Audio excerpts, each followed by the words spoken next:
శ్రీమతే రామానుజన్మ అందరికీ దాసోహమండి.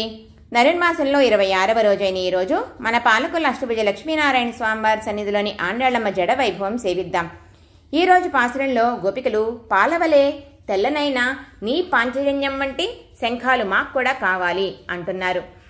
పాంచజన్యం నారాయణుడికి తప్ప ఇతరులకు చెందదు. అలాగే జీవుడు కూడా నారాయణుడికే చెందుతాడు, ఇతరులెవ్వరికీ చెందడు.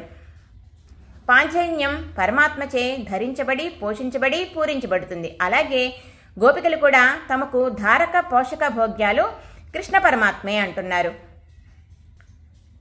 పాంచజన్యాన్ని పోలిన శంఖాలు కావాలి అన్నారు. పాంచజన్యాన్ని పోలిన శంఖం ఇంకొకటి ఉండదు కాబట్టి పాంచజన్యంతో పాటు కృష్ణ పరమాత్మ కూడా తమ వాడవుతాడని గోపికల ఆశ.